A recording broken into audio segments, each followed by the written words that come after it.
toi et bienvenue sur la chaîne Eni l'Oracle. Aujourd'hui, je vais te parler de 3 capacités extrasensorielles, à savoir la clairvoyance, la clairsentience et la clairaudience. Si tu ne me connais pas encore, je m'appelle Caroline et j'utilise certaines de ces capacités extrasensorielles depuis toute petite. Mais tout d'abord, je voulais t'expliquer la différence entre chacune d'entre elles. En premier lieu, la clairvoyance. Je suis sûre que tu as déjà rêvé d'avoir de telles capacités ou qui sait, peut-être que tu les as déjà. Être capable de voir l'avenir ou apprendre des informations cachées est une capacité assez rare. Cependant, je pense que nous sommes tous capables de nous servir de ces capacités, mais à des degrés différents. Tout d'abord, qu'est-ce que la clairvoyance?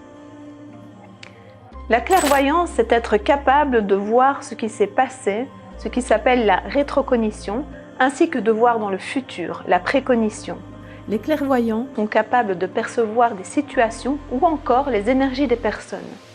Ils sont également capables de les aider grâce à leur acuité extrasensorielle ou des dons psychiques. En gros, à reconnaître les informations qui échappent au commun des mortels. Ils peuvent aussi prévoir l'avenir et aider ceux qui cherchent à être guidés sur leur chemin de vie. Je précise également que les gens qui sont capables de prévoir leur avenir n'ont pas toujours conscience de cela. En cas de doute, il ne faut pas hésiter à obtenir un avis d'un professionnel. Pourquoi consulter un clairvoyant? J'aime prendre cet exemple qui est celui de l'achat ou l'acquisition d'un bâtiment ou d'une ancienne maison. Si comme moi tu aimes les anciennes maisons et que tu ne désires pas résider dans un lieu chargé d'esprits frappeurs ou d'autres entités du même genre, le clairvoyant sera à même de te dire ce qu'il s'est produit dans ces lieux grâce à des flashs et des visions. Il pourra également te dire si les lieux sont chargés d'ondes positives ou négatives ou s'ils sont habités par de bons ou de mauvais esprits. Un autre exemple est celui d'un ami ou d'un parent décédé avec qui tu aimerais communiquer. Le clairvoyant pourra faire le lien entre toi et ton proche perdu. Il pourra entre autres te donner des détails sur son ancienne apparence physique, ce qui te permettra de cautionner ou non ses dires. Voici l'exemple d'un clairvoyant connu que j'apprécie beaucoup parce qu'il était vraiment spécial, que ce soit physiquement, avec ses grands yeux translucides qui parvenaient à percer l'âme des gens, et pour son caractère tout aussi particulier. Il y a énormément de polémiques à son sujet, et même une chanson qui explique succinctement les capacités psychiques et son pouvoir de séduction sur la jante féminine de la grande bourgeoisie. Tu l'auras peut-être deviné, il s'agit du grand Raspoutine. De son vrai nom Grégory Raspoutine, né en 1869 dans un village de Sibérie, il a prédit beaucoup de choses à venir. Lorsque celui-ci était sous l'aile du tsar Nicolas II et de son épouse, il prédit sa propre mort en y ajoutant des détails exacts ainsi que la mort de la tsarine et de toute sa famille avec tout autant de détails. En plus de ses dons de clairvoyance, il était connu pour ses pouvoirs de guérison. Je vais te parler à présent de la clairaudience.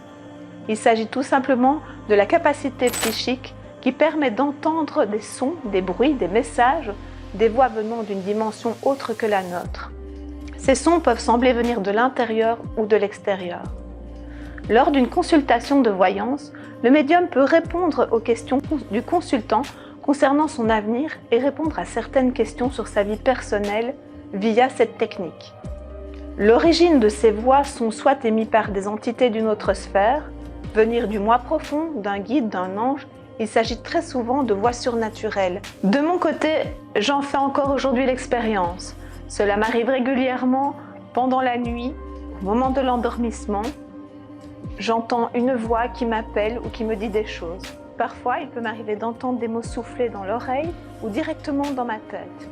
Il y a peu de temps encore, j'étais réveillée en pleine nuit avec le nom d'une ville ancienne du Latium antique, disparue vers le début du 1er siècle avant Jésus-Christ, et dont le site archéologique est célèbre pour son mur d'enceinte construit en appareil polygonal. Parfois, les messages sont presque des injonctions, comme « N'oublie pas ça » et je vois une image devant moi avec le son de la voix qui insiste. Quand je m'en souviens, je le note directement dans mon journal et je regarde ce que cela veut dire à travers le web ou des livres. Parfois, cela ne me parle pas et je ne comprends pas le message. Et parfois, cela me parle directement. Je peux également dire s'il s'agit d'une voix masculine ou féminine ou encore une voix asexuée. Maintenant, je vais t'expliquer la clairsentience. Il s'agit de percevoir les énergies et les sensibilités des individus qui se trouvent autour de soi. C'est ce qui se passe pour moi lorsque je rencontre des gens ou lorsque je fais des consultations. Je capte les énergies de mes clients, même lorsque ceux-ci sont loin de moi, par exemple quand je suis en visio. Pour ma part, il s'agit souvent de choses cachées. Je vais te donner un exemple. Un jour, lors d'une première consultation avec une cliente, celle-ci me disait que tout allait bien chez elle, et il était vrai qu'elle était très souriante. Cependant, elle dégageait une forme de colère. En creusant, celle-ci m'avoua en vouloir à la vie car sa petite fille était très malade. À ce moment-là, je n'avais absolument pas connaissance des faits. Comment développer tous ces dons? Même si la plupart du temps, on te colle l'étiquette de la fille ou du gars trop sensible, dis-toi qu'il s'agit d'un véritable don du ciel. Il est important de t'écouter et de laisser faire ton intuition, même si tu ressens des choses fortement négatives sur une personne. Tu auras peut-être tendance à étouffer ton intuition en raisonnant. Sois donc plus confiant. Écoute ton instinct, il est là pour te protéger. Pour la clairsentience, je vais te donner 8 consignes à suivre. Premièrement, c'est une chose que j'adore faire et que je recommande. Connecte-toi à la nature et ressens-la profondément. Il est important de te connecter avec la terre-mère, c'est-à-dire avec tes racines. N'oublie pas que la nature dégage une forte énergie positive et elle pourra donc te transmettre et te débarrasser des énergies négatives présentes en toi. Enfin, observe-toi. Comment réagis-tu lorsque tel ou tel événement se produit? Es-tu plus sensible lorsque c'est un jour de pleine lune? Ressens-tu des odeurs lorsque tu te rappelles de certains moments de ton enfance? Troisièmement, tu peux également développer tes différents chakras. Travailler sur l'ouverture et l'alignement de ceux-ci. Pour ce faire, il existe un tas de musiques et de vidéos permettant de pratiquer. 4. Tu peux aussi t'exercer à jauger un ami ou une amie en n'hésitant pas à le ou la prévenir afin qu'il ou elle joue le jeu. Passe-toi devant, ferme les yeux si cela peut t'aider et ou au contraire, scrute-la afin de déceler ses sentiments ou énergies. Et pour finir, demande-lui son avis afin de vérifier si tes ressentis étaient valables. Cinquièmement, lis. Fais le plein d'informations. Il y a beaucoup de livres et d'articles sur le sujet. Un bon nombre de médiums ont écrit des livres sur comment travailler ses capacités. Sixièmement, forme-toi. Il existe plusieurs formations et cours donnés par des spécialistes pour t'accompagner dans ce travail de développement personnel de tes facultés extrasensorielles. Numéro 7. Prends des notes. Il est important de noter les récits de tes expériences afin que tu puisses voir le ou les changements qui s'opèrent en toi, ainsi que l'évolution de tes facultés. 8. La méditation est un très bon moyen de reconnecter et de te recentrer sur toi, de faire le vide en toi. Il existe également des méditations guidées sur YouTube. Je mettrai d'ailleurs quelques liens en barre d'infos. Pour la clairaudience, pour ma part, j'ai demandé à mes guides de me donner des messages lorsque je méditais ou juste avant de me coucher le soir. La méditation et le silence sont également propices pour recevoir des messages de l'au-delà. Pour la clairvoyance, voici 4 astuces que je vais te donner. Premièrement, amuse-toi à deviner de quelle couleur sera la prochaine voiture qui passera dans ta rue. Deuxièmement, prends un jeu de cartes et retourne celle-ci afin d'essayer de deviner quel symbole ou dessin se cache derrière elle. Troisièmement, les rêves et décryptage de ceux-ci sont aussi un très bon moyen de chercher les messages qui renferment et développer tes dons. Le yoga et la méditation sont des outils remarquables et très efficaces pour pouvoir accéder plus facilement à ce don.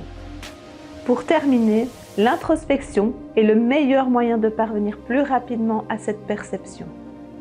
Sache que ces facultés ne sont pas reconnues par les sciences sans surprise, et cela malgré des réponses positives lors de diverses expérimentations. La plupart des médiums possèdent plusieurs de ces facultés, de ces 3 acuités, ou la totalité, et bien souvent d'autres dons s'ajoutent à cela. Pour ma part, je pense que nous possédons tous ces dons, mais qu'il faut pouvoir les exploiter, y croire et les travailler. J'ai pu également constater que les drames et traumatismes de la vie peuvent révéler ces dons. Par exemple, un accident, la perte d'un être cher, une maladie, un choc émotionnel, etc.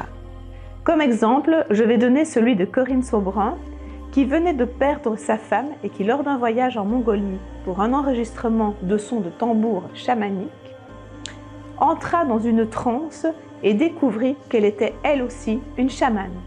Il se peut donc que l'état de chagrin dans lequel elle se trouvait lui a permis d'accéder à ce don. Pour ma part, je me dis souvent ceci. Si je n'avais pas vécu et grandi dans cette maison remplie d'esprit et d'ondes lourdes, aurais-je pu développer ces capacités? En effet, la maison où j'ai grandi pendant plus de 20 ans était chargée d'énergie de toutes sortes. Lorsque mes parents ont fait des recherches sur les anciens occupants de la maison, ils ont appris que les enfants étaient laissés à eux-mêmes.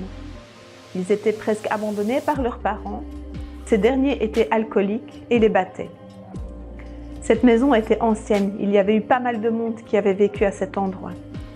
Nous n'avons malheureusement pas eu tous les renseignements voulus, mais nous avons quand même retrouvé des ossements de divers animaux dans le fond du jardin, ainsi que des dessins très étranges sur les portes et murs de la cave. Voici d'ailleurs une petite anecdote. Un jour, nous sommes partis en vacances pendant 15 jours. C'est alors qu'un incendie s'est déclaré dans la maison en pleine nuit. À l'époque, les pompiers avaient conclu qu'il s'agissait sûrement d'anciens câbles électriques défectueux. Pourtant, le courant ne passait plus à cet endroit depuis de nombreuses années. Je ne vais évidemment pas énumérer tout ce qui s'est passé à l'intérieur de cette maison, mais tout ce que je peux vous dire, c'est que ce n'était pas simple d'y vivre et d'y dormir. Alors je me suis souvent demandé, est-ce que mes capacités se sont déployées à cause de ces événements et énergies présentes dans la maison, ou est-ce un don inné qui m'a permis de ressentir toutes ces choses? À ce jour, je n'en sais toujours rien. Tout ce que je sais, c'est qu'à présent, je peux aider les gens à mieux gérer leurs émotions et à les transformer ou les accepter grâce à mes acuités. Pour terminer cette vidéo, je dirais ceci. Nous sommes tous des êtres spirituels et des thérapeutes. Nous possédons tous des capacités extrasensorielles. La société s'est simplement arrangée pour étouffer cela et nous rendre beaucoup moins puissants. Heureusement, depuis quelques années, les consciences se sont éveillées, provoquant l'accroissement des réseaux de personnes travaillant dans le monde spirituel. Chaque jour, ceux-ci prennent un peu plus d'ampleur. En gros, nous sommes tous des magiciens, des sorciers, des magnétiseurs, des guérisseurs, des télépathes et tellement d'autres choses. Il suffit simplement de le vouloir et de travailler pour déclencher vos capacités. Alors crois en toi et jette-toi à l'eau. Si cette vidéo t'a plu, n'hésite pas à laisser un pouce vers le haut et si tu as d'autres suggestions et idées, tu peux laisser ici en commentaire tes idées. Je te fais de gros bisous et je te dis à bientôt. Salut!